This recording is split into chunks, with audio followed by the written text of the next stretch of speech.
the best in this sport. Whether you like it or not, learn to love it because it's the best thing going today. Woo!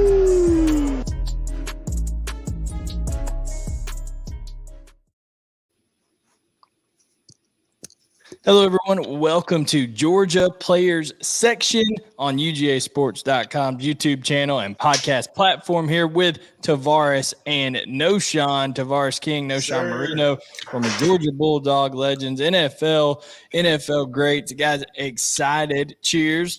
Got a new flavor for you guys over here tonight. The peach, the Panama peach over here with my buy drink. So I'm looking forward to the new flavor over here. That boy got him a plum.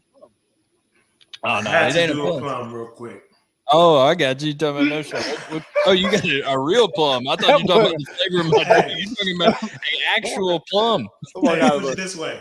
It was way too good to put down. I said I had to bring it on. I mean, why not? Let me just finish it. What did you do? Yeah, I ain't mad at you. I ain't mad at you. I'm just over here on the little grapefruit, Jones. High noon. It's always noon. We got Jason. We got Jason Cancel in here from Hong Kong. Yeah, thank you for joining us, Jason from Hong Kong. Well, I mean that's awesome. Andy Stowe is in here. Got Tim Collins in here with us, so we appreciate everybody tuning in. As always, hit that like button while you're in here. Go ahead and do that. Helps out. Oh, can't forget Diane being in here after missing a week. Come on, her and Tim were in Disney World. They were over there seeing Mickey Mouse last week. The mouse. Did they go on the rock and roller coaster? Remember the rock and roll? Yeah, y'all been on that one before? Oh yeah. Rock and roller coaster is the real deal. Yeah, it's no joke. No, I don't like roller coasters, bro. Me neither. I think that's the only one I'll do. We found some content. We gotta get TK on a roller coaster. That's one thing we gotta do. Guys, we don't want to keep you waiting on a special guest here. We got to welcome in none other than former Georgia wide receiver and just all-time straight shooter, according to Roddy Nabulsi, for Georgia Bulldogs in terms of his interview skills. Mr. Michael Bennett, how you doing, Michael? What is that supposed to mean, man? I like that. I don't know. Michael, Roddy said you were the most unfiltered guy he'd ever had in interviews before. So, and that's a compliment. Yeah, most guys keep it vanilla, you know. That's a great thing. The guys I work with now at Cressa, they even say, man, you're the most honest guy, for better or for worse. You just say what's on your mind. And listen, man, that's what you got to do. You got to keep it real. Y'all know. Listen, hey Michael, I'm not quoting The Rock when I say this, but why don't you turn that thing sideways and see if it fits up the screen right here? Yo, stop it, man. You want to landscape you? There we go. Be on my freaking phone. All right, here we go. How's that? There we go. I'll tell you what, you're good, man. Oh, you're good. Hey, so first of all, don't be quoting my Rock, man. That's my favorite wrestler, all right, of all time. So don't be quoting him without my permission. Oh, I saw Knowshon's Michael. Knowshon is, he's posting on his story today something about The Rock throwing Stone Cold's title off the bridge. Something along those lines. Were you a wrestling fan? We got a lot of wrestling ties with this show, Michael. No, that shit was what? Can I cuss on here? Yes, Michael. Yes, is it? Feel free. That shit was so fake, dude. I was never into that, bro. I'm my bad. I don't mean to burst y'all's bubbles, but listen. I just like Sting, bro. He came down with that bat, bro. He had the face paint. He was smooth. With it. Sting was. You just heard Andy Stowe's feelings. He's one of our biggest viewers on here, part of our community. But Michael, we appreciate you being on with us. Yeah, First thing I wanted to ask you, and I've been asking all of the guys that have come on here on Georgia Players Section, before we get into kind of stuff involving you directly, what's it been like being a former Georgia Bulldog, a Georgia alumni, and seeing Georgia go on this 2-year run that they've win back-to-back championships? How much have you enjoyed just kind of seeing it and kind of being able to talk junk to other people? I'm jealous. I'm jealous of those boys. I'm not going to lie, man. I mean, I'm happy for them, but I'm like, damn, that should have been us. I mean, we had a lot of good teams. I mean, Knowshon, you know, I think of like 07, 08, that team where y'all were really good. And then TK, I mean, man, 2011, 2012, we had some really, really good teams that obviously 2012 we should have been there. We were 5 yards away from playing for a natty and beating the shit out of Notre Dame like Alabama did. But it's been awesome, man. I mean, it's been a long time coming. You knew this was going to happen at some point. I mean, we had the players, we had the talent, and Kirby's just brought it to a whole new level. I mean, I went to spring practice last week, and I'm sure y'all have seen the new facilities. I hadn't seen them yet, and I'm like, bro, we basically played at a community college compared to what we're doing now, man. It's ridiculous. Yeah, that's a real school. They got the golf sim in there. They got it all. I didn't even see that. Just the resources they have, there's no depth or there's no question why they're 2-time national champions. So it's been great, man. I've been really happy for them.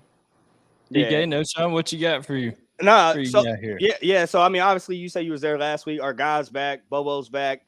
I mean, talk about that. Talk about him being back. Talk about what you think that means for him. One. And then two, just there's always that you heard it when we were there, the Bobo hate. And obviously there's a little bit of the concerns and questions now.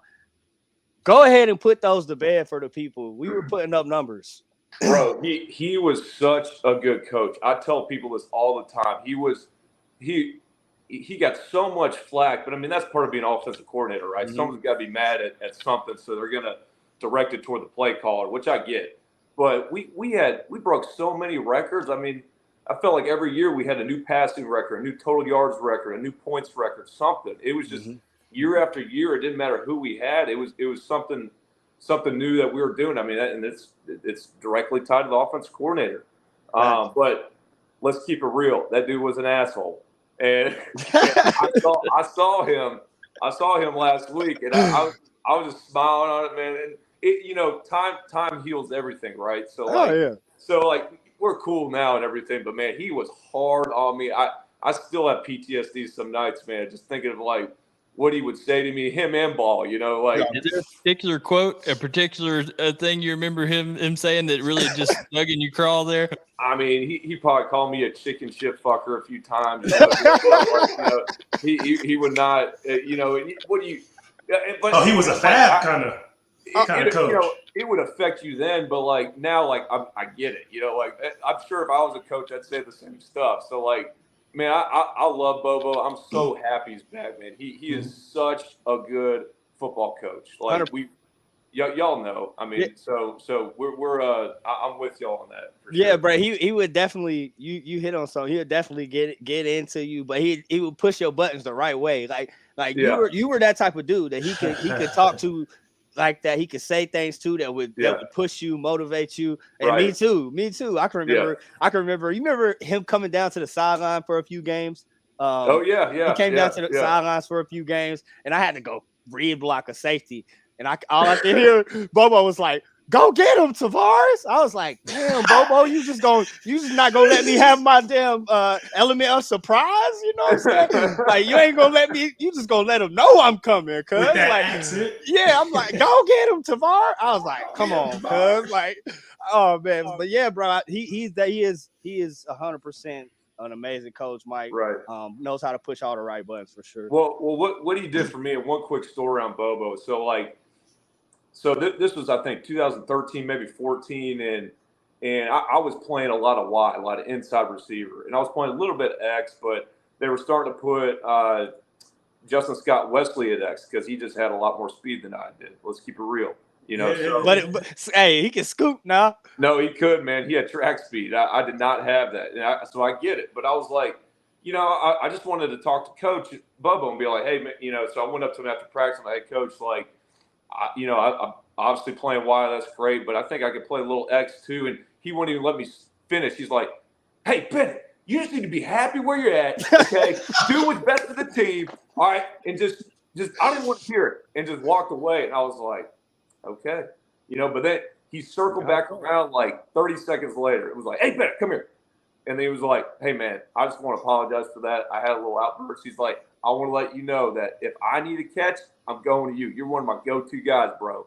And that meant so much to me as a player. He probably don't even remember that, but that meant so much to me that he like you said, TK. I mean, he'll rip you, but then he'll come around and tell you how much he loves you at the same time. So For sure. He probably wasn't ripping you, Sauce. He was just out there doing too much. Nah. He wasn't getting on you. Yeah, that's not true. He was on me, bro. But me and Bobo go back and forth. You know this the whole after practice, like I forget. Play after play. So me and Bobo used to go back and forth. But nah, he would get on me, man. He got on everyone. He just wanted to see the best of his players. We all know that. So Michael Knowshon told us this story about the perfect play drill that y'all have to do after practice, and Knowshon kept punting the ball, punting the ball at the end of it just because he was mad at Bobo, and they went back and forth a little bit at it. He was kicking that shit to the baseball field, boy. He was knocking that shit. Last play. Yeah. Well, absolutely. Shoot. But speaking of that, Bobo was quoted, recently of saying that he doesn't have to be that guy anymore because Kirby's so just turned up all the time. Yeah.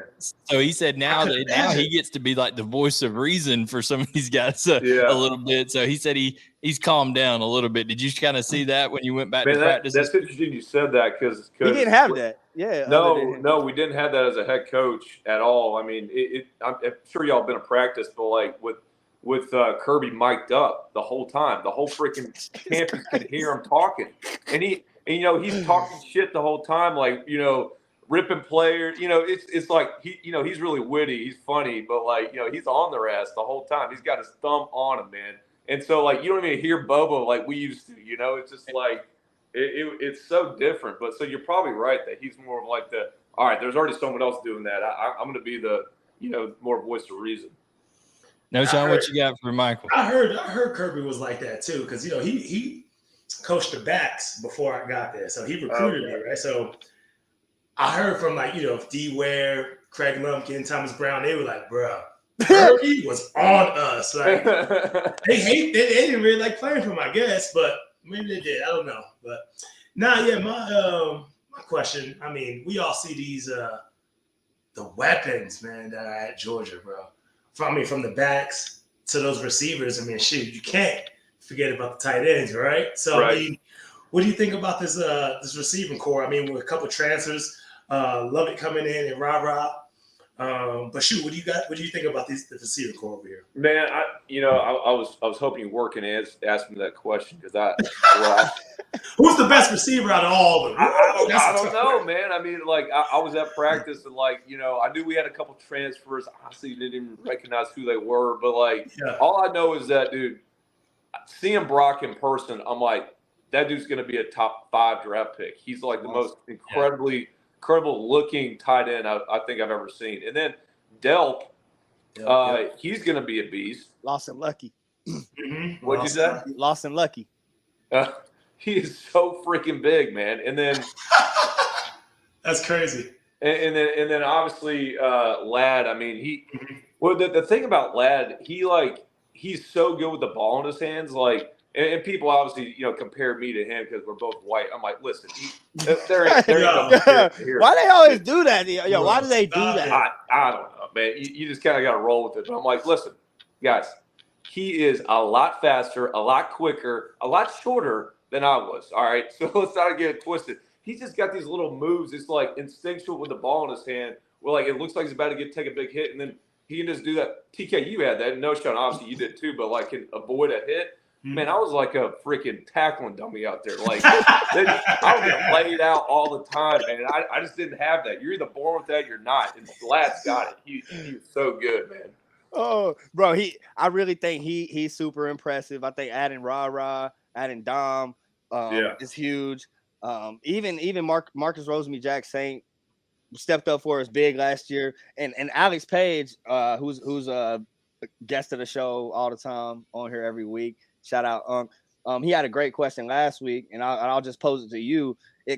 His question kind of made me think about our receiver room. He was like, "Do you need a number 1 receiver in today's game?" And my answer to him was no. And I just felt like I feel like this group of receivers is kind of similar to our group because there's so many guys that can make plays, that can do so many different special things. Speak to that. No, yeah, I think you're exactly right, PK. I mean, it's back in 2012, especially. I mean, we went. Remember Cinco? Yeah. We had 5 receivers. Bruh, Which I don't know, Knowshon, if y'all had that when you were there. Yeah, I feel like I remember that. Yeah. Yeah. But you wasn't out there then. We only ran it like probably 4 or 5 games, but it was because early on in 2012 we had me and TK, we had Marlon, Woot, and Malcolm Mitchell. I mean, all guys that could start and play anywhere in the SEC. So it's like we got to get. But then we had Todd Gurley, Keith Marshall.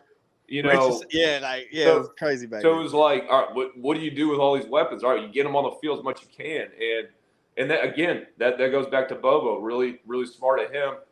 Let's try to get all these guys on the field one time, and we did. And God, I remember against Tennessee, we put up like 55 points. Yeah, bro, I have a picture of us in the end zone. It's all 5 receivers, just like. Oh, really? I'll send it to you. It's you need hard. to send me that. Yeah, I'll send it to you. It's all everybody you just named. We all right there. It's That's hard. awesome. That's awesome. I wanted to ask you with G-Day coming up, it's always, just everybody seeing what the team has that year and everything. But Knowshon and TK have already talked kind of fondly last week about their memories of G-Day. Do you have any fun memories of G-Day, or was it all just kind of, man, we got to do this to kind of get through it, get over with, wrap spring up? Or was there any fun components of it, any fun stories from your G-Day times at Georgia? Yeah, I mean, I probably my best memory is I got on SportsCenter top 10 plays, which, we all got growing up as kids watching that. And I had in 2014, Hudson overthrew me, or he probably threw a perfect pass. I was too slow to catch it on the run. And I had to lay out with one hand and catch it. And I snuck in a number 10 that next morning on top 10. And I thought that was like the coolest thing ever because, growing up, every kid watches that, right? Yeah. I'm like, well, that'll never happen again, so I need to soak this up, Of course, it's on G-Day, and no one's freaking watching, but whatever. We out here though. It was cool, but then a bad memory is TK. I think it was when it was like maybe 11 or 12, but they did a double pass, and to me, like I think it was Murray or whatever, he took the snap, threw it back to me, and then I was throwing it deep to you or somebody. And dude, I was like, this is the only time I get to throw a freaking ball in Sanford in a legit kind of situation. So I chucked that thing, dude, just as far as I could. It was nowhere close to the receiver. Alec Ogletree picked it off, and so I start running at him to try to, everyone cover. I'm running. I see Ogletree, man. I'm like, hell no, dude. I ain't tackling that thing, dude. I'm kind of laid down, whatever. I'm like, dude, this is way too big to be tackling, man. They didn't hit you with the I remember the play called socks. That was bro. Bro, I remember I was out there one time. I can't throw worth the damn. I was out there one time with Brown, and that was Woot's play. That was Woot could Woot could throw, Woot could launch it. Yeah. And they called socks. Somehow I'm out there. We had practice, and I was like, Brown, it's socks. He was like, socks. I just started laughing. I was like, oh hell, bro. I threw that ball, bro. It looked like it looked like a whole quail in the air, bro. Nobody caught it though. Incomplete. Incomplete. Bobo just busted out laughing. It was funny. But I feel you, Mike. Don't let me throw that shit. No. They're like, oh, well, no, if no one's open, just run it. I'm like, hell no, I am running this. I'm gonna throw it, man. Let's go. It's G-Day. Muhammad Mascot used to launch them shits too. All right, we're gonna ask you.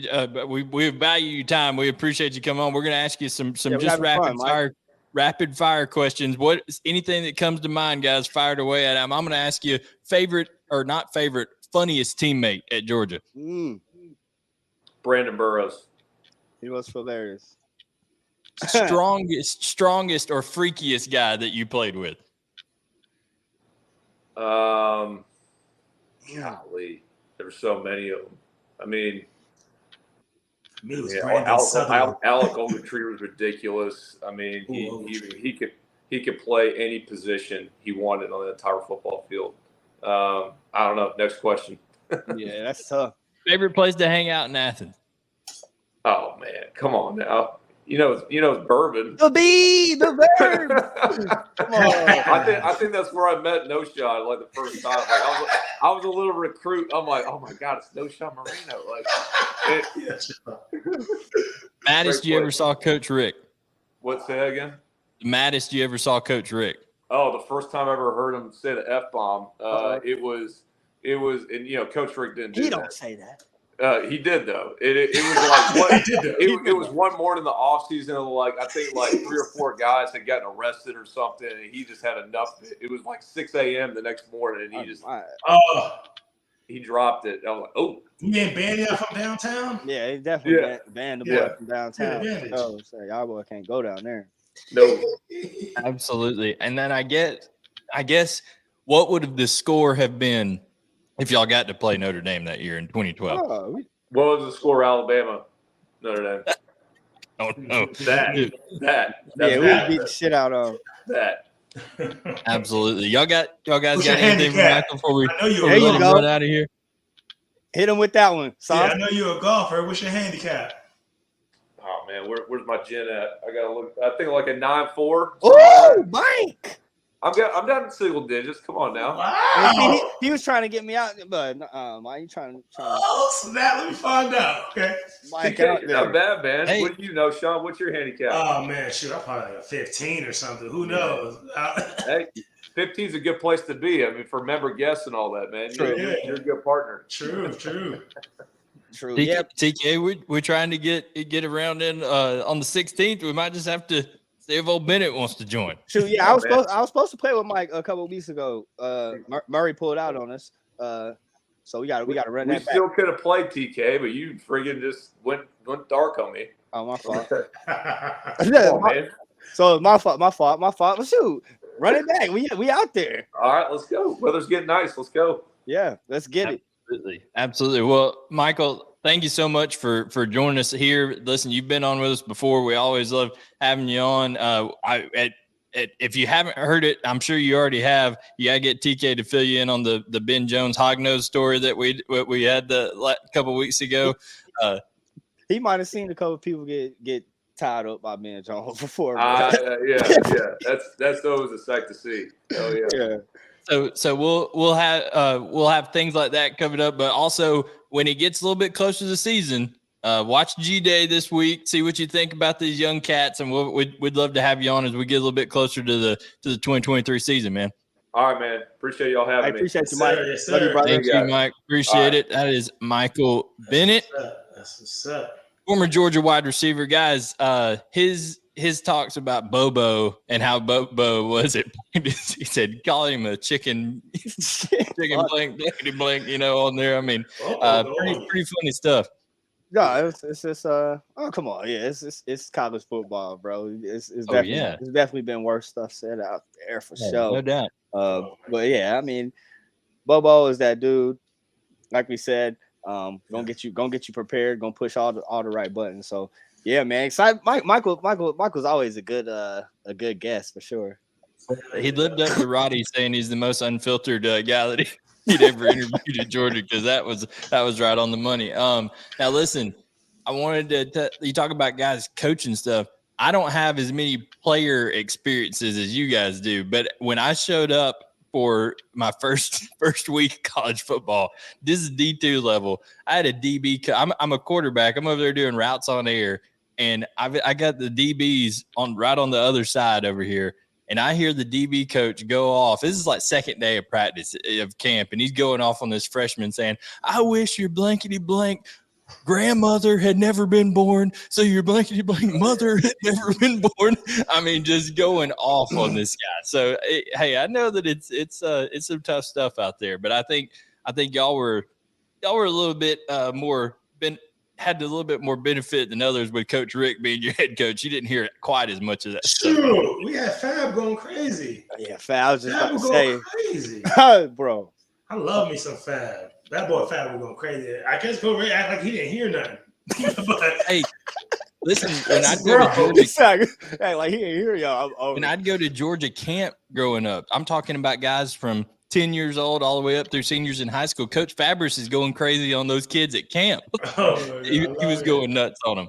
Fab demanded it. Like, of course, demanded it here, demanded it in the meet. Like, your ass better have been locked in. You better do what you're supposed to do. Execute. I mean, top to bottom, bro. Don't mess up. Don't mess up. Absolutely. But you need that though, bro. Like, this game is like, honestly, if we get down to it, like, this game is about perfection. Like, you aim to be as perfect as possible. Like, 11 people got to do the perfect thing. So, I mean, you definitely need. I feel like you need a coach that's going, you know, Well, look where that. Georgia is. Right. And it's because Kirby Smart is literally, people say he's just almost maniacal. He's so focused in on just absolutely the attention to detail and getting better every day. So yeah, that's for sure. Now you guys, we like to talk about a little bit of news on here, and you guys were actually on the news. Like, one day I get an article sent to me. It said foxnews.com. It says former Georgia football players Tavarres King and Knowshon Moreno get questioned about, you know, PETA and UGA as a mascot and all this kind of stuff. So the news that's going down this weekend is there's a new UGA. Boom, baby. His name is Boom. Wonder where they got that name from. And he takes over as the new mascot at G-Day this Saturday. So would you guys like to throw a shot across the bow at PETA right now? Well, man, I mean, they got what they wanted. The dog, I mean, got a nice little retirement from Q, but we got something new. got a nice little new addition in Boom. And Boom is gonna be fun. But Q leaving the dang, you know, legacy. Yeah, bro. If we, hey, all right, Q. Wait, Q. Wait, I'm now hella confused. The dog's name is Q. The last UGA, the UGA that's retiring, his name was Q. But time out. I'm still confused. Time out. We ain't having no more. Like, we can't have our dog. No. They're giving a new one. Oh, okay. The collar ceremony. They're doing. Oh, they didn't win. They didn't win, bro. They didn't win. We got their ass, bro. I was like, what?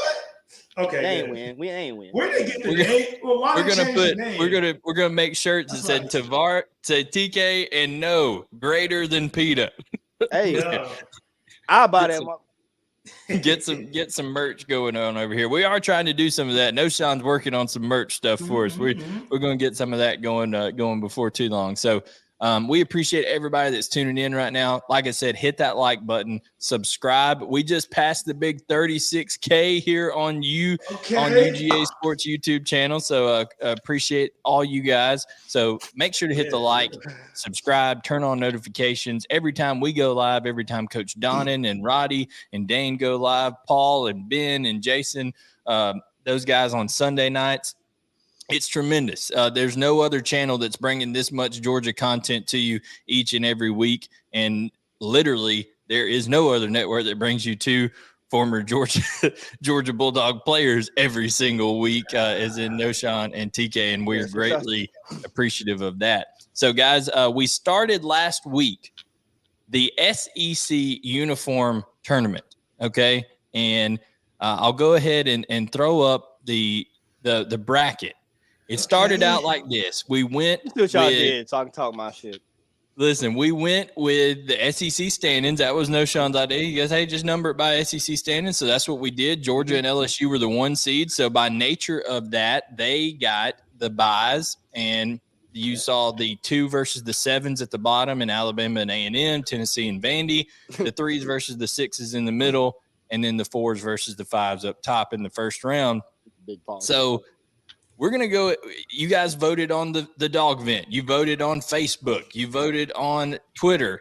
And these were the results that came up. Ole Miss advanced over Arkansas. Auburn beat Mississippi State. Alabama goes over Texas A&M. Vandy pulled the upset, beating Tennessee. South Carolina beat Missouri. And Kentucky took down Florida. So This is round 2 of – what is y'all's reaction to how the people voted? Listen, Vandy can't beat Tennessee in nothing but academics. Let me tell you something. Oh, that's a tough one, bro. Y'all ain't see the Halloweens? Y'all must not listen to what I said, bro. The Halloween, Yeah, I can't get out of that, bro. They ain't listen, bro. I think Ben's got a black jersey as well, though. Huh? Black and gold. That shit stink. Chris Thomas said, "Oh no, Mizzou lost to South Carolina." He said he feels bad for you, Knowshon, your squad over there. But listen, this is round 2 now that we have here. I think what I'm sensing here is that with the dog vent being a large portion of this vote, there was an anti-orange wave going on. You know, I think they bro. You were the one that said all that too. You did. Look, listen, I don't like the color orange, but these people on the dog vent, they literally have a disdain running through their blood for orange, or the orange specifically of Tennessee and Florida. I think that's where that came from. So style too just don't come into like play. You have to put all that in. Must not. We're going to see some style in round 2 here. Right? I think it's going to be interesting. So we got the matchups here. Right. I'm going to throw them up. We're down to 8 teams now. So we're in the quarterfinals here. Yo, this is wild. I mean that. Hold up, bro. Okay, good. Well, so this is round 2, first matchup. South Carolina. We know they also have the white helmets as well. Listen. Okay, they've got the different color unis. And Vandy, listen, it's a clean look. It's a clean look. You got the black numbers, got the trim and the gold over there. They're trying to do some different things under Clark Lee. So, what's y'all's guys' prediction on this one? You think the Gamecocks will get the favor of the second round here, or of the voters, or do you think Vandy can continue their Cinderella run here in the tournament? Check this out. I think I figured it out. Under Armour jerseys weak as hell. What? But you don't. Nah. Look at like this is kind of the way they fit. Yeah, I think. Man, look. Yeah, but the matte black on the helmet. Should have went black jerseys. I think it's about the picture you post, bro. You be getting them. Yeah, we gotta figure out I hope it's not the pictures. People need to do their research and go look up the jerseys. Yeah, remember when you're voting on this, when we post this, and I made it clear in the post that it can be any combination the team has. But listen, production only has so many hours in the day. Okay, so I gotta get a picture and crop it and put it in there. All right. All right. Well, I'll say this.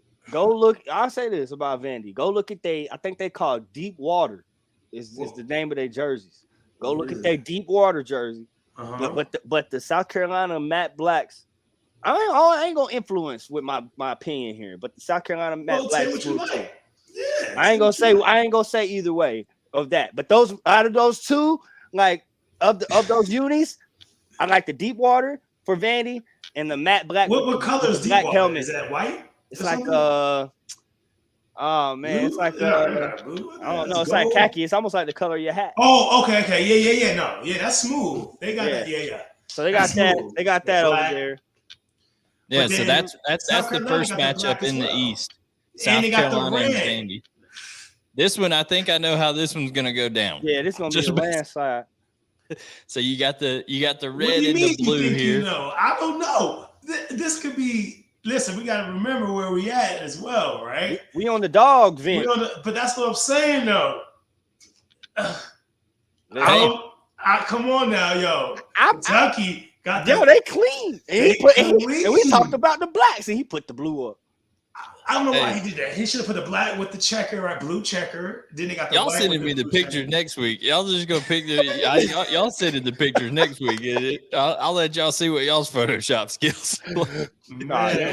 Like crayon drawings. Yeah, you don't want that. You're doing good, Blaine. Wait, who did Georgia beat in the first round? Florida, right? Georgia had to buy. Kentucky beat them. Yeah.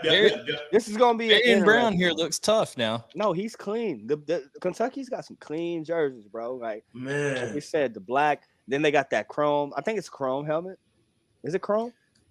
They got. I think. Yeah, they have the chrome. They give the different looks over there. So Kentucky's the dogs can be going home. That's all I'm saying. I mean, it's like if I don't know if this wasn't a dog vent thing, I'll be a little nervous on that. Be honest with yourselves.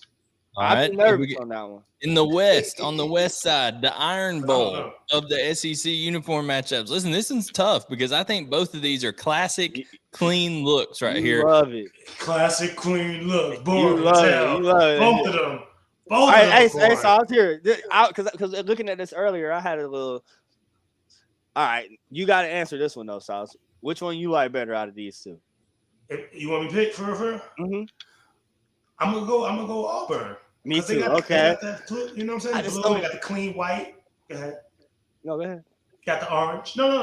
That's what I'm saying. They got the orange. They got all that. Got a little hint of the orange. A little hint. It's not overwhelming, is what I like about the orange Auburn. It's not like too much. It's don't they have an orange uni? Maybe in like practice or something they let recruits wear, but they ain't ever. It's like Georgia. Georgia's got them all whites and Georgia's got them all blacks that the uniforms that the recruits wear, but they ain't ever gonna wear them things in the game. Okay, that's Under Armour. I feel like they fit nice though. No, it's still an ugly uni, but like the crimson on that is I just can't get with it. Nah. But it's all right. I hear you. So that's the Auburn Iron would Bowl. have the easiest schedule if they win this one. That's like the easiest schedule, bro. This is something that I think could be like a championship match right here. This one's a little bit early, but LSU and Ole Miss. I don't like it. I don't like where it's so early. Yeah. But tell me Joey B over there isn't looking. No, that's absolutely clean. Fly over there for LSU right now. That's it. And then when they go all white too, with that same comparison with the white top, that's it too. But so I remember the powder blues with Ole Miss. I know. And they got the red jersey with the white stripe. I like this look how they got the white jersey, on the road and bringing the powder blue helmets out. That's pretty sweet too. Yeah, they switch up the helmets. Because they're gonna go with the dark blue helmet. They got the white. They got the real tree. Have you seen the real tree? It's white, but it's got the baby blue like real tree camo going throughout the helmet. It's pretty cool.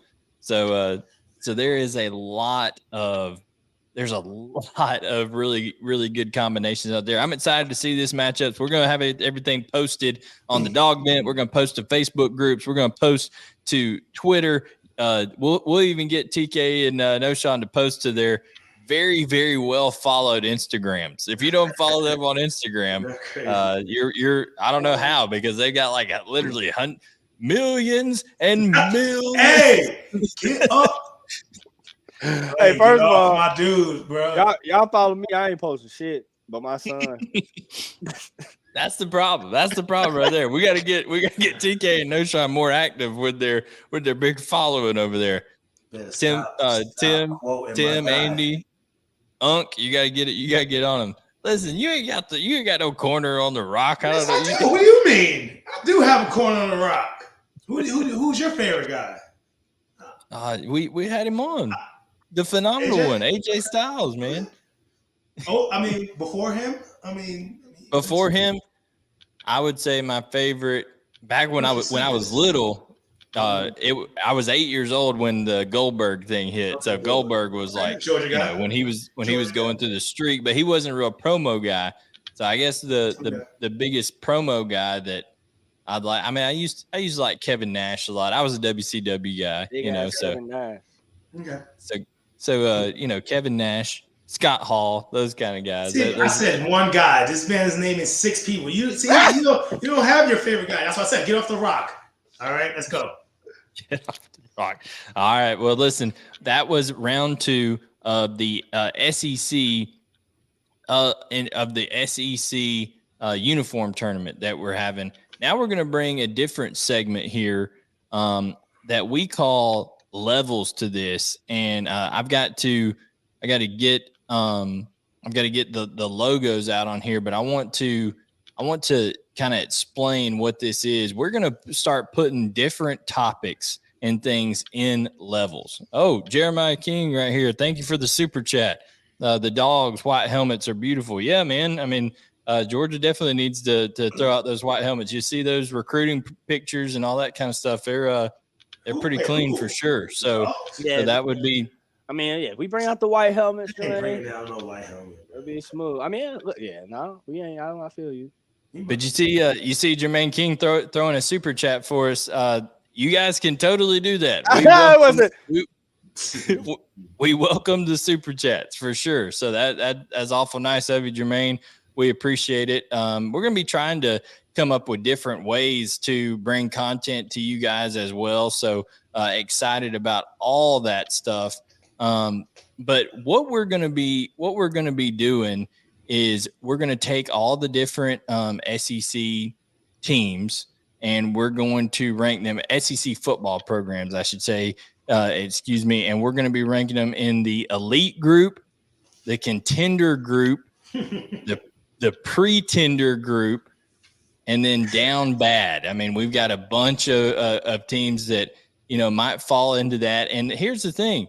We're going to debate these. We're going to let you guys get your say in on it as well. I think that we all know, where Georgia is at this point and having won back-to-back national championships. So there won't be much intrigue there. But guys, what ones are you maybe most excited about seeing where they land?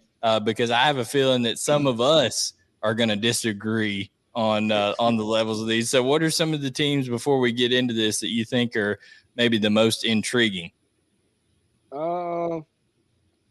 Missouri. Nah, I'm just kidding. Yo, hey, that could be a room for debate this year with all the defense they got coming back.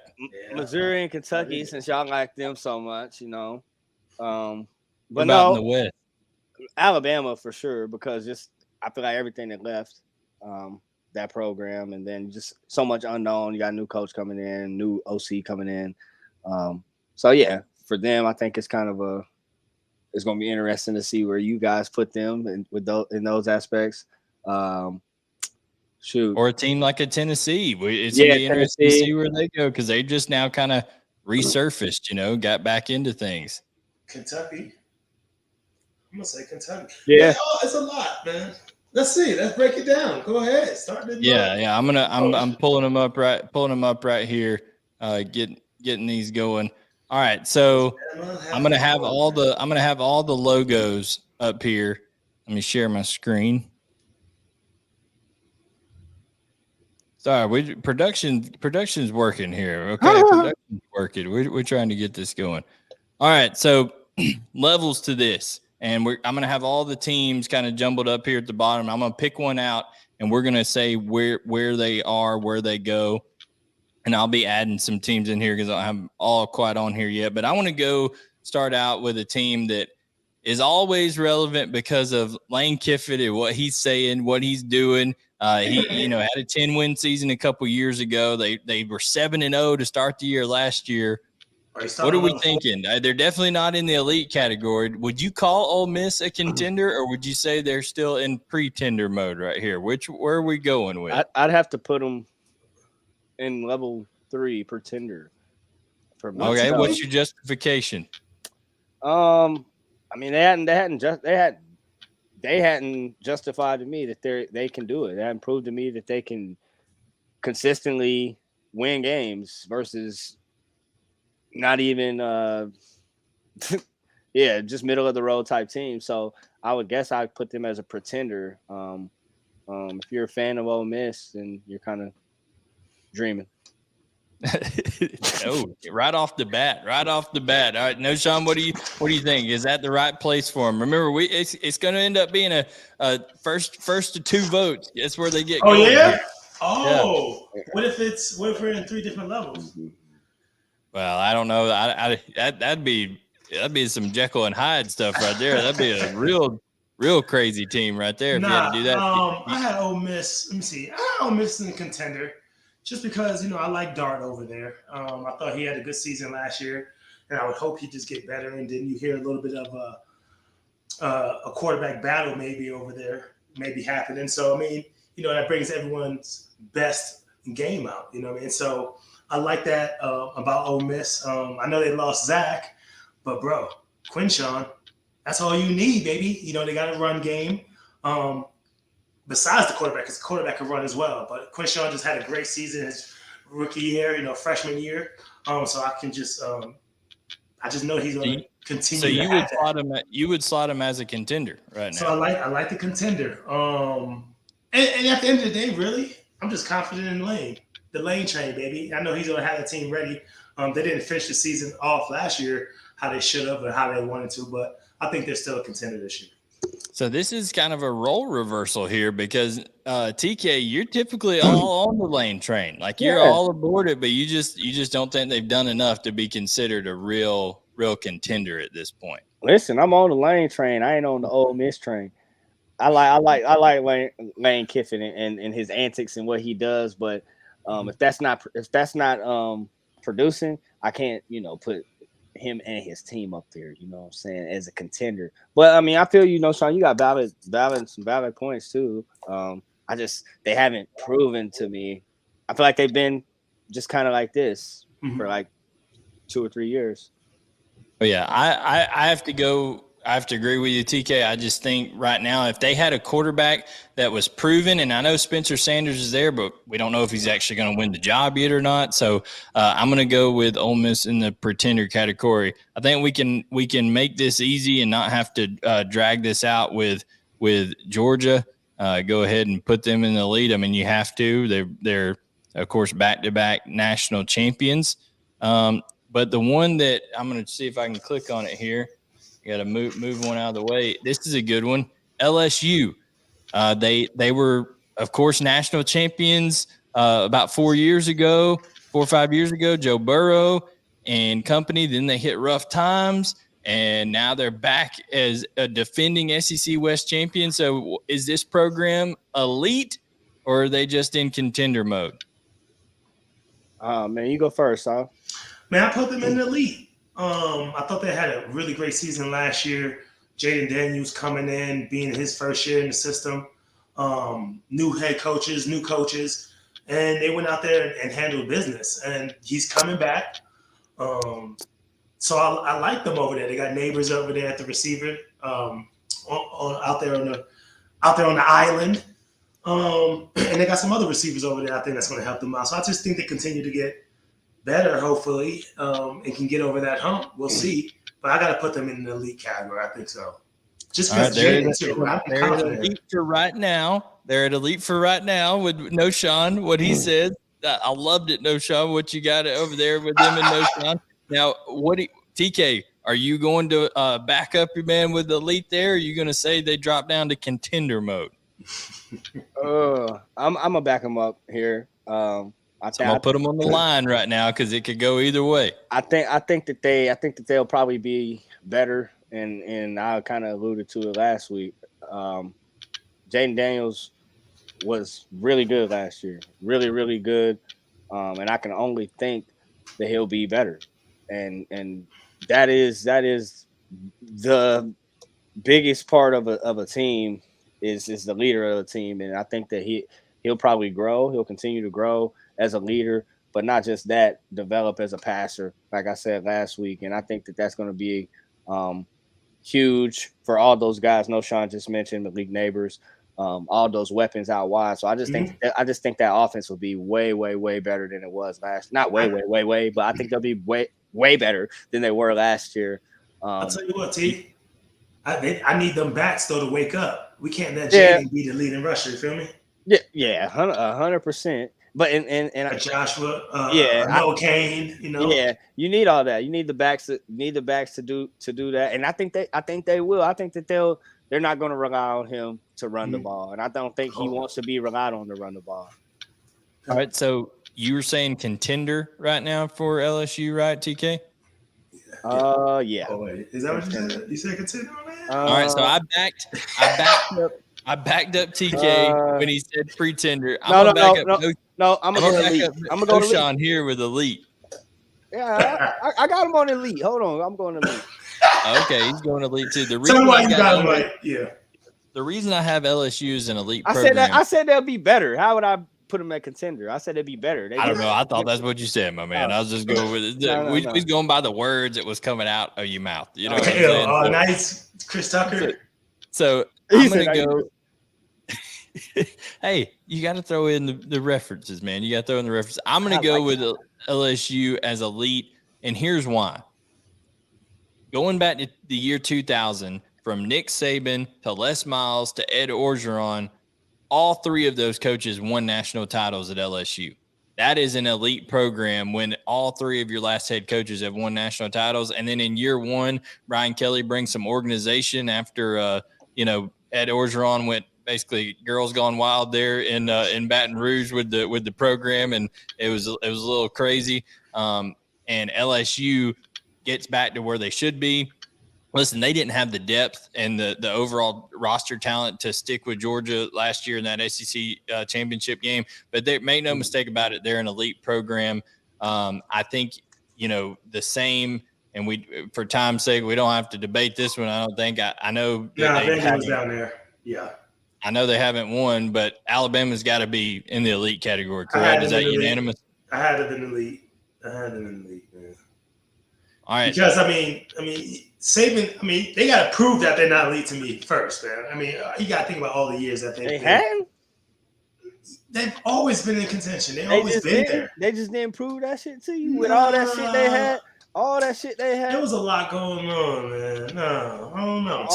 But you think they're elite, right? Alabama's got to be in the elite. You think they're a contender? Would you have them as? Look, I'm gonna be real with y'all. I put them as elite, and I drew an arrow to contender because it is tinkering, bro. Like you just don't know, bro. Like right now, bro, there's so many what ifs. Their OC is a what if. Their quarterback is a what if. Their running back is a what if. Their O-line is a what if. Boy, you better put their ass as a contender. What if? You talking about show me? They just showed you last year. Not necessarily. With better players, with better proven players. You gotta show me. You can't just show me with you can't just roll Nick Saban. It's out just here. I got you can't just roll out here in the wheelchair and I see what you're saying. You make some great points. They have no QB. Great points. They don't have a QB who's played that much before, but I'm gonna tell you, Ty Simpson is the real deal. You think he's going to get the job? Blaine? I think he is. I think Ty Simpson will end up being their quarterback, and I think he's going to be really good too. That's good. It's going to be a rough go. It could be the offensive line could be a problem for him with all the youth. But I got to back up Knowshon and say elite, just because you've won how many championships and all that kind of stuff, and they're still recruiting. Y'all talking about some old shit. They're still recruiting at a high level. Listen, if the recruiting had dipped off, TK, I would agree with you, but they're recruiting. You're making some great points. You better go to the next one because I might switch. Y'all talking about yesterday. All right, well let's go. Talking about yesterday. Let's go with Mizzou. Mizzou here. Are they a pretender still, or listen? They had 4 losses last year that were less than a touchdown. You're talking about. The Auburn game was a heartbreaker. You're talking about the Georgia game. They arguably played Georgia tougher than any team out there, and they're returning 9 seniors on defense. Plus, that's in the starting lineup. Guys that could end up being starters that are right there battling for starting positions. 9 seniors, and then plus some more seniors that'll be in the 2 deep. They are so experienced on defense. Can they move from contender, or are they still at pretender right now under Eli Drinkwitz? They ain't at pretenders, and I think they proved it. They're not Blaine. You gotta listen. Oh, they're not. So you gotta make it. Look. Do you understand? Yeah, you don't understand the words come out my mouth. Contender. Listen, man. Contender. Yeah, bro. They proved it last year, bro. They did. They proved it last year. They almost beat us. They played a lot of people close, bro. We talk about it week in and week out. Knowshon, you did your thing with your little scouting report on E-Boy last year. You done figured it out. The E-Boy got the juice. They trying to arrive a little bit. Okay. Contender. Okay. Yeah, I think Missouri's going to make some noise this year. I really do. They got a lot of experience. Knowshon was just a year too early on his prediction. You know what I'm saying? Just a year too early. Yeah. That's the funny. That's the funny thing you say that, man, because I got them boys at a pretender right now, and the only reason is You got him where? pretender. The reason is I love me some Missouri. And Blaine, chill out again. You said it correctly, man. That defense, they got a lot of starters coming back. They got a lot of experience. I think they're gonna do great, but it's like they lost pieces on offense. You know what I mean? Georgia got one of them. And can Brady Cook, man, take that step and really, carry his team? If the defense especially is gonna, let up at the end and only play to their competition. I don't want to see that anymore. So right now, I'm putting a pretender, man, because you pretended, man. Yeah, I wanted them to do what they were supposed to do last year. And they could have. They were pretending on me, man. So we're here in our private chat. TK's over here saying this guy's blaspheming against his group. He says, "I'm calling Coach Drink." Over here. I'm calling them, B. I can't even believe it. Yeah. I'm sorry. We just did the switcheroo. So you like my team. I like your team. Y'all did the switch. I'm leaving them at contender too. So we got you guys are funny. You guys are funny. Now we've got the Kentucky Wildcats. Okay. I'm going to tell you right now. We know where you putting them. I'm putting them at contender. Y'all tell us what you think. Otherwise, spit that everywhere, bro. Oh my goodness. I listen. I'm gonna agree with you, Blaine. I'm gonna agree with you. Contender? Yeah, I'm gonna agree with you because I gotta hope that they got that line situation figured out. And I love the receivers. Love the receivers. And the way you talk about Buddy, if he throwing with his feet, he should be able to do it. Hey, that's the way that Blaine be talking. If he throwing with his feet, boy, you gotta be able to do it. So look, go ahead and put them boys in the contending. All right, let me get the mic. I had the boys a contender. I had them there, and then I started thinking, like, wait a minute. First of all, this guy has broken all these records. Was it in the SEC? No. They lost 2 of their backs with Chris Rodriguez and Smoke, right? The line problems, they got 2 receivers over there, but that's it. I had to bring them down to pretender, man. I brought them down to they're pretending right now. Until this quarterback, first of all, can show me anything and do it at this level, they're going to be a pretender to me. And losing those backs are big. So, hey. Well, you got outvoted 2-1. They're contenders. So there it is. I don't know. All right. First of all, how many records he break in the SEC then this year? Let me get my pen. I didn't say he's going to break records. He ain't going to break none? I said he's going to be the truth, meaning he is going to be exactly what Kentucky needs on offense there to make. Listen, they've only Kentucky's averaged one time in the Mark Stoops era have they averaged 32 points in a game, and that was in 2021 when Liam Cohen was their offensive coordinator. Well, guess who's back? Liam Cohen, and he has a real quarterback now in Devin Leary. He's got 3 tremendous receivers. Okay. The offensive line is going to be better. How many yards, Blaine? Just like you did. He's going to be over 3. He'll be over 3K. I mean, you acting like 3Ks. Let's bring them up there. Bring them up to 3 1/4. Or in a half. At Kentucky, 3K is a lot of passing yards. Listen, at is Kentucky, he going to get 3,500 or more?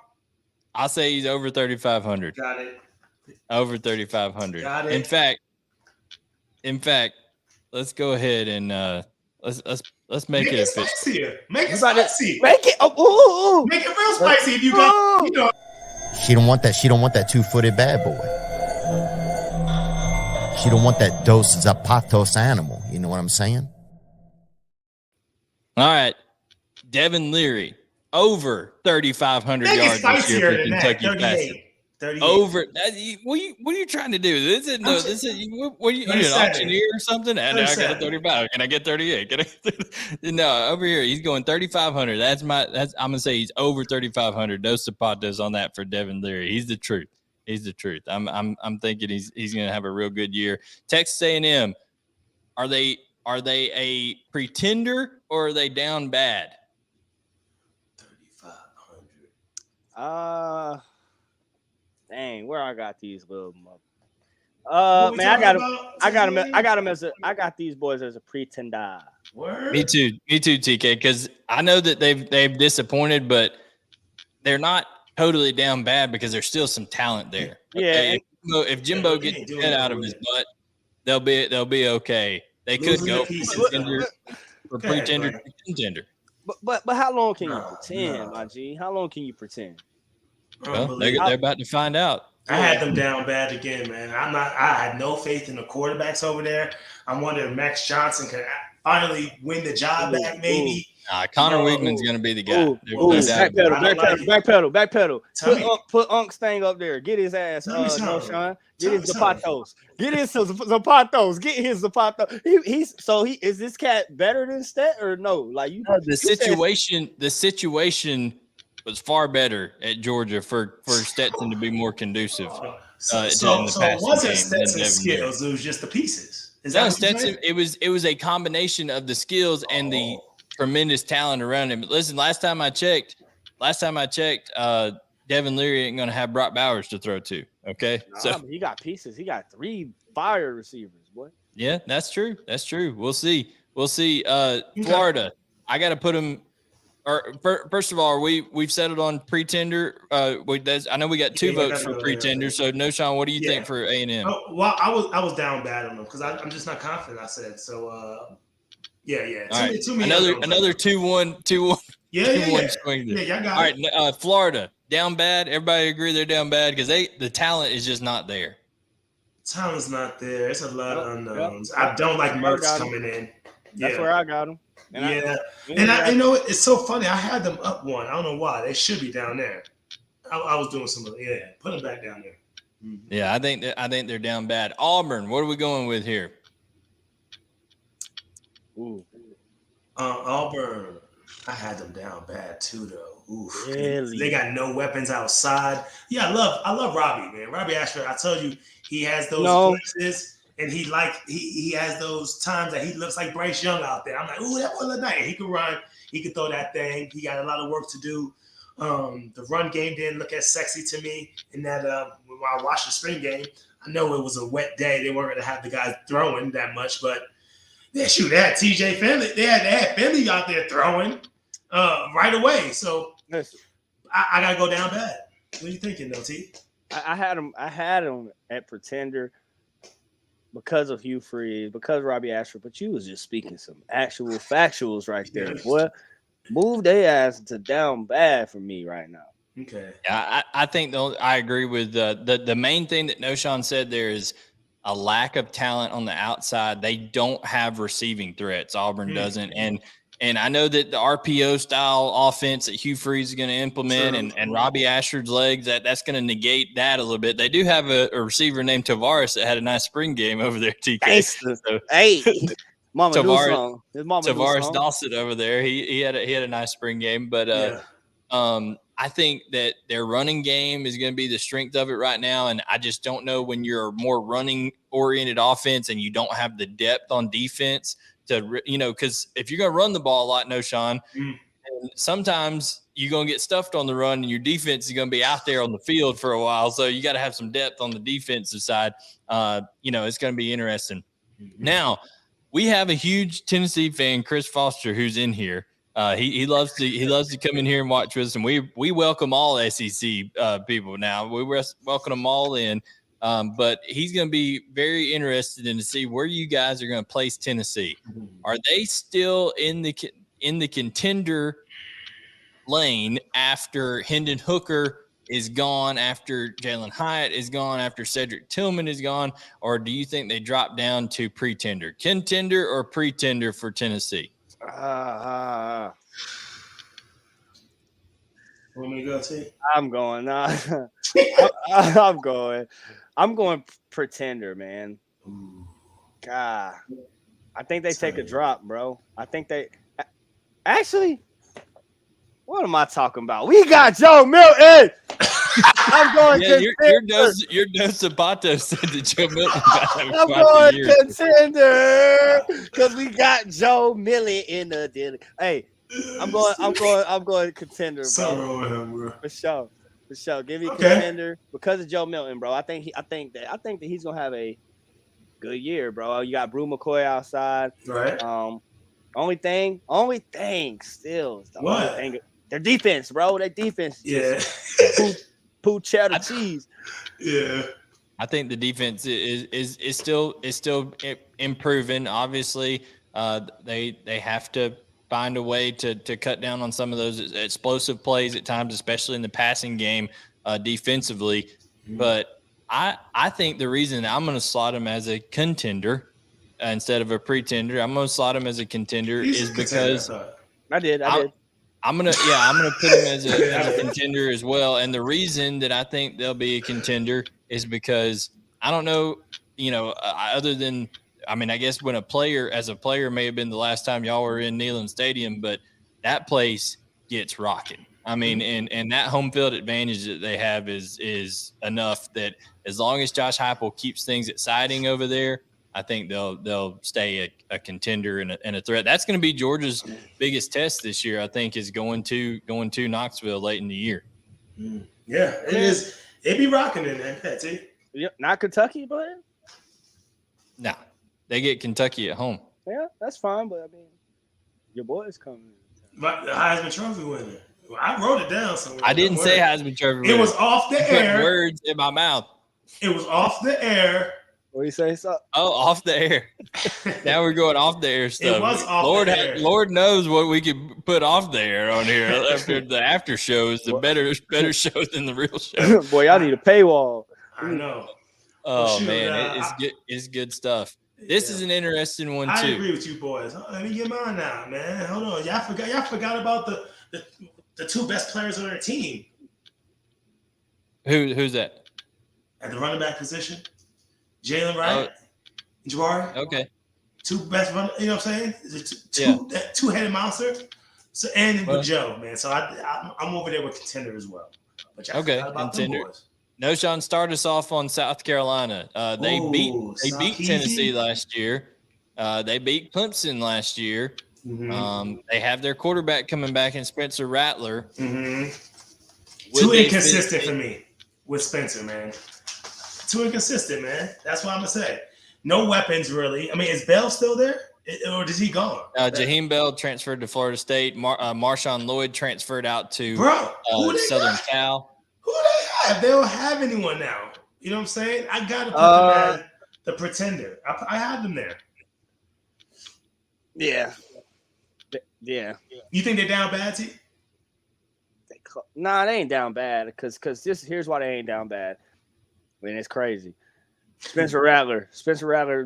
What we saw out of Spencer Rattler that last couple games. In the last couple games, what we saw out of that cat just was different. So I want to see if they can do that again. Obviously, got a new OC coming in and all that jazz. But if he can do that again, if they're OL, Christie, look at you. Hold on. Their OL is doo-doo.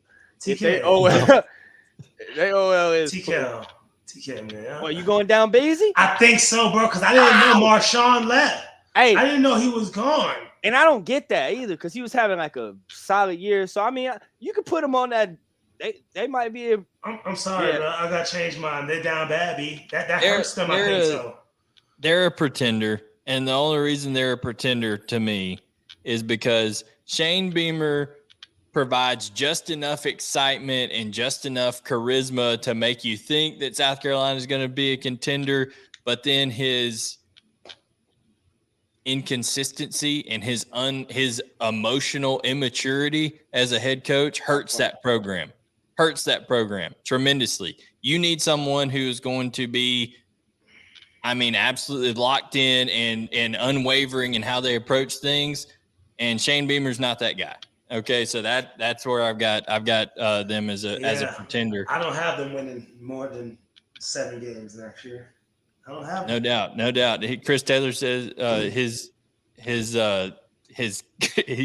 comments get him beat on the field for sure. He's over here talking with Will Compton and those guys about which SEC coach he would like to fight and all this kind of stuff. Like, come on now. He the reason Uga got a new name. Yeah, no doubt. Boom, Coach Smart. Look first down the other way across the sideline over there. So, it's going to be interesting. Now we got our guy, Pit Boss, over here at Arkansas. Got him up to that 9-win mark a couple years ago, made it, brought it back down this year with a rough year. Over there in the SEC West is always tough. This is the last year he'll have to deal with that because, remember, they're not going to have divisions after this year. It's going to change around. Arkansas, contender or pretender? Pretender to me, bro. Just another kind of unsatisfying year for the Razorbacks to me. I think that like that first year Pitt was there, they were kind of riding high, and then everything just kind of set in. Beer pretender or liquor contender? Yeah, beer, for sure. I don't know, bro. They were riding high that first year, but I mean, you get KJ back, but I just don't think that's enough to do it. I think they're still pretending over there. Exactly. I mean, can KJ take that step though, too? I mean, stay healthy, take that next step, and take his team over the top. He can't just depend on, Raheem Sanders. You can't just depend on him. I mean, they lose 2 of their top defenders with Bumper Poole and Drew Sanders. Would I have him? Pretender. Yeah, I think they're a pretender right now, just strictly for maybe even just for one more season because of the structure of how it is, SEC West, SEC East, all that. But you give me Arkansas, playing some of these teams over in the East on a more regular basis, I like them a lot better. I really do. Because I just don't think the East is anywhere near as strong as the West. Mississippi State. It's hard to say that Mississippi State is not down bad just from the emotional standpoint of this program. They just lost their head coach, dies an untimely death. They have to change things around. I just don't know how you're going to get that emotional cloud off of the program right away. Now, I know young people are resilient and stuff like that. Zach Arnett's been there for a while. I would have to categorize them as down bad, and the only reason is because I thought that kind of the Pirate and his uniqueness that he brought to Mississippi State was part of the reason there was some juice in that program. Yeah, man, I obviously hate to put them here because I was a huge Mike Leach fan. Just as again, kind of like the Lane Kiffin, just his antics, his banter, his love for life.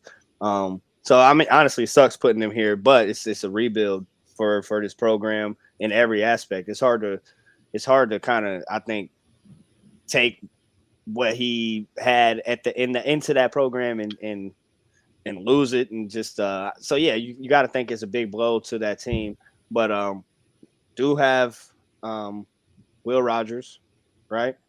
Yeah. And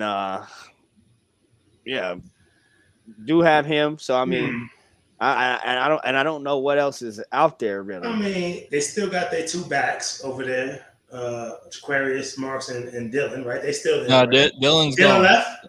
Well, they still Dylan. got Marks. All right, they still got Marks, which is all right. And listen, as long as they got Will over there, Will Rogers throwing that thing, I have the most faith in him. Mostly, really. I'm a little bit nervous about the defense, but I feel like they're going to play for Leach, you know what I mean? And kind of keep that chip on their shoulder and go out there and give it their all, especially the guys that were there. And then that new offense, they're going to have a new offense coming into town. They're not going to be running the same offense that they did last year. So I think he thrives in that. So I had to put them at pretender. All right. Well, I got them down bad too, obviously, like I said, on that. So this is our final levels to this of SEC football programs. And we're going to be doing this with more things. We're going to be doing it with SEC quarterbacks. Yeah. Put a rank on it. I need to know. Is that what you're saying, that their record is going to be bad if they're in the down bad? I need to know. I just think you've been trained to go air raid, right? And for the last, few years, and that changes the offensive line's mindset. I mean, you're talking about vertical pass sets. You're talking about a different type of mentality in the run game when they do run the football. Now they're going to a pro style. They probably don't even have the right personnel that they need to run that type of system. They had no tight ends on the roster. Our guy Rylan Godey is going to be a pioneer over there. He's going to be like, Lewis and Clark going and exploring over there for tight ends. So it's just going to be Lewis and Clark. it's going to be hard, man. It's going to be rough. Zach Arnett, who knows if he was really ready to become a head coach. He gets thrust into it, just spur of the moment. He's kind of drinking through a fire hose right now. You know what I'm saying? So I don't want to do it. I want to put them. Listen, I like Mississippi State. They're like, they're like Bulldog cousins, right? To Georgia over there. So it'd be great to see them get up there at that contender level and all that kind of stuff. That's too high. Now you go that's too high. No, but I'm saying it would be great. It would be great to see them get up there. Is what I'm saying. I think they're very non-threatening, right? So nobody is worried about them having success. They're like, hey, great, go have success. That'd be great. So I just think that they're going to be down bad this year. But guys, levels to this. I like this. I think we're gonna be doing more levels to this when it comes to SEC quarterbacks, which that will be really fun based on our conversations earlier. I think we're going to do it with best game day environments, and we will also take your suggestions for what we should do levels to this with. And have a lot of fun with this stuff. But guys, I enjoyed that segment, and I enjoyed this show. We had Michael Bennett on. We got to talk about the second round of the uniforms. Guys, I want to throw that bracket up again. This is the second round of the uniform tournament. We're going to be putting it out on the Dawg vent. If you're not part of the Dawg vent, why not? You should be, because you get all the Georgia news from Roddy and everybody, the recruiting news from me and Jed and Trent and everybody that is involved with UGA Sports does a great job over there. Dawg vent will have, you can vote on this. We'll post it on Facebook. We'll post it on Twitter. So second round of that. And then, of course, we did introduce levels to this. So, guys, I thought it was a great show. Yeah, man, I had a lot of fun. Obviously, shout out to Mike B for coming on. My dog A2. Had some people. His dad says gang gang. He's giving us the gang gang. Gang gang. Had a lot of folks in here tonight from Hong Kong, all the way from Hong Kong to Winder Barrow. Yeah, I saw you in there. We used to get on y'all's tail back in the day. From Hong Kong to Bethlehem, we got people in. Yeah, I saw you in here. But yeah, man, appreciate everybody for coming out tonight. Look forward to next week for sure. Sauce, what you got for us signing off? Blaine, stay off the rock. If you smell. Listen. We might have to, like, if we get way back there on the golf course this weekend where the starter and stuff can't see us, somebody might get hit with a rock bottom. You never know. Like, we're just sneaking in there. A stone cold stunner. If you get a bogey, you never know what's going to happen over there. So it'll be funny. It'll be good. But guys, we appreciate you tuning in. Hit that like button before you shout leave. Shout out Jermaine. Jermaine, thank you, man. Jermaine King. Shout out. Jermaine with the super chat too. Jermaine, you coming through clutch for us, man. We appreciate it. Tim Collins said, and we learned about Lewis and Clark. No doubt. We're a well-rounded outfit over here at Georgia Players Section. So it's good stuff. We appreciate you guys so much. It's fun for us to bring this content to you, and we're excited to do it each week. I appreciate Knowshon and TK joining me as always. And we will be back with you next Wednesday night. You never know who the guest is going to be. It is Georgia Players Section. So TK got a little book in the mail today, and we're going to be utilizing. We're going to do some stuff with. So it's going to be fun. But for Tavarres King, for Knowshon Moreno, I am Blaine Gilmer, and we'll catch you next time on Georgia Players Section on UGASports.com with Tavarres and Knowshon.